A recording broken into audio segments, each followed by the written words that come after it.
Hello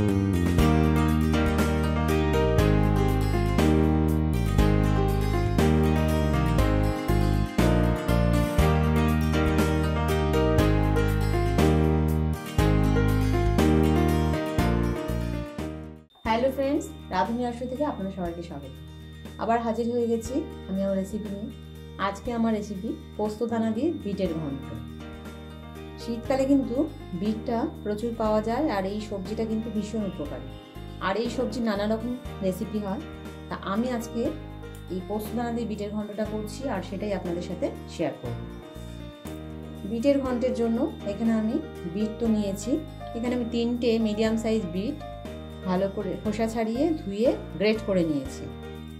আর সঙ্গে একটু কড়াইশুঁটি রেখেছি, আর অন্যান্য ইনগ্রিডিয়েন্টসের মধ্যে রেখেছি 2টো চেরা কাঁচা লঙ্কা। বেশি ঝাল দেব না, আপনারা চাইলে ঝাল একটু দিতেই পারেন, তবে বিটের তরকারি তো একটু ঝাল কম হলেই ভালো হয়। এখানে রেখেছি 5 ফোড়ন, ধনে গুঁড়ো জিরে গুঁড়ো রেখেছি হাফ চা চামচেরও কম রেখেছি, আর অল্প সামান্য একটু রেখেছি।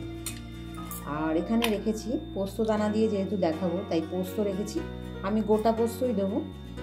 আর হলুদ, নুন, চিনি এগুলো তো থাকছে। আর এটা আমি সাদা তেল দিয়ে করব, আপনারা চাইলে এটা সরষের তেল দিয়েও করতে পারেন। এই দিয়ে তৈরি হয়ে যাবে আমার পোস্ত দানা দিয়ে বিটের ঘন্ট। আসুন তাহলে রেডি করি। বিটের ঘন্ট করার জন্য আমি গ্যাস অন করে এখানে কড়া বসিয়ে দিয়েছি। কড়ার মধ্যে একটু তেল দিয়ে দিয়েছি।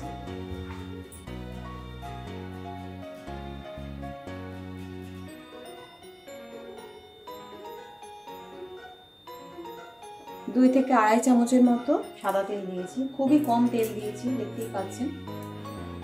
তেলটা গরম হয়ে গেছে, এবার আমি এতে দিয়ে দিচ্ছি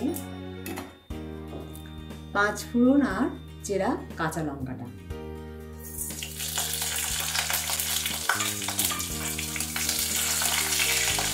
পাঁচ ফোড়ন আর চেরা কাঁচা লঙ্কাটা একটু নেড়ে নিলাম, নিয়ে আমি দিয়ে দিচ্ছি গ্রেট করে রাখা বিট। পুরো রান্নাটাই আমি গ্যাসের ফ্লেমটা একদম লোতে করে করব। বিটটা একটু তেলের মধ্যে ভালো করে একটু ভাজা ভাজা করে নেব। সবজিটা নাড়তে নাড়তেই আমি এখানে নুন আর হলুদ একটু অ্যাড করে দিয়েছি পরিমাণ মতো, তবে সেটা আমার ক্যামেরাটা অফ ছিল বলে ওটা আমি আর দেখাতে পারিনি। নুন আর হলুদ দিয়ে আবার আমি এটা একটু নাড়াচাড়া করে দিলাম, দিয়ে একটু জলের ছিটে দিয়ে দিলাম। দিয়ে এবার আমি এতে একটু কড়াইশুঁটি দিয়ে দিচ্ছি, দিয়ে আবার একটু জলের ছিটে দিয়ে, খুব বেশি জল দেবো না, এইভাবে জলের ছিটে দিয়ে দিয়ে এটা আমি রান্না করব। জলের ছিটে দিয়ে দিলাম, দিয়ে এটা আমি একটু ঢেকে দিচ্ছি। মাঝে মাঝে খুলে এটা কিন্তু একটু নেড়ে নিচ্ছি।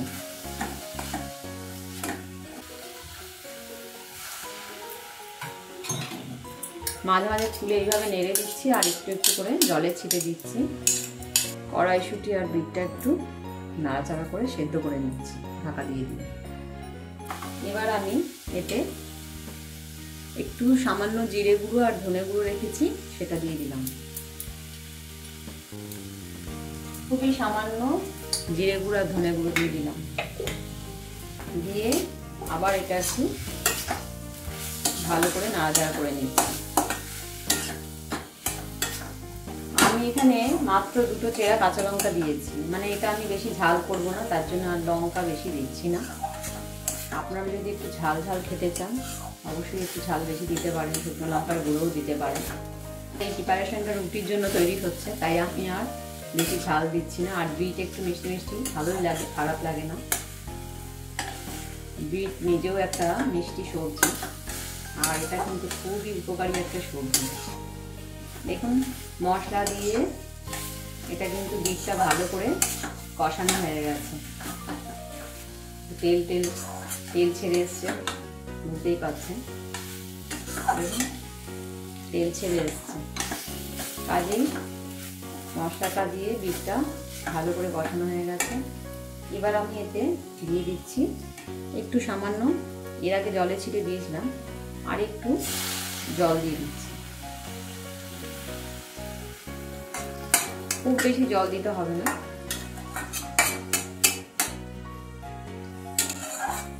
কড়াইশুঁটিটা একটু সেদ্ধ হবে, আর দুধটাও আর একটু সেদ্ধ হবে, তার জন্য একটু জল দিয়ে দিচ্ছি।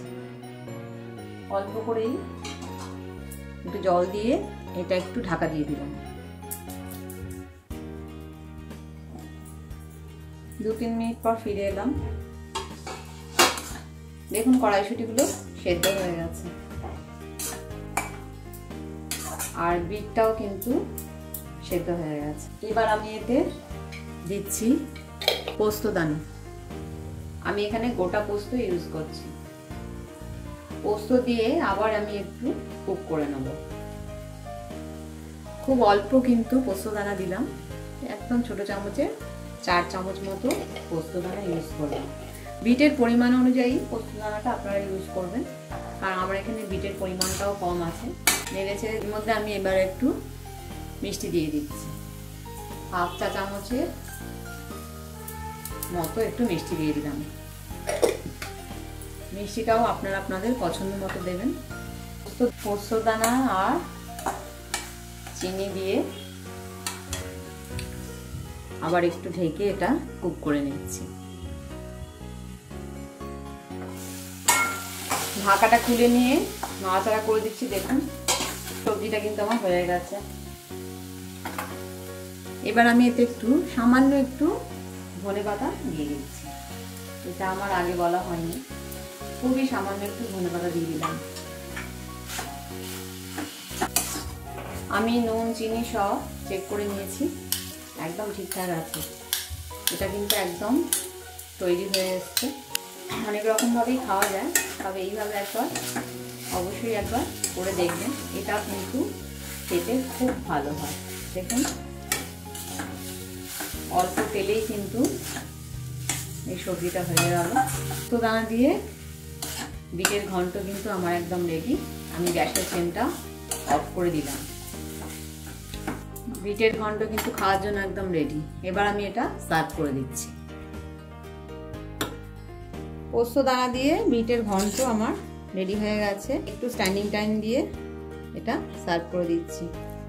বিট খুব উপকারী একটা সবজি, অনেক রকম ভাবেই খাওয়া যায়। এটা কিন্তু দারুণ খেতে লাগে, বিশেষ করে রুটি দিয়ে তো খুবই ভালো লাগে।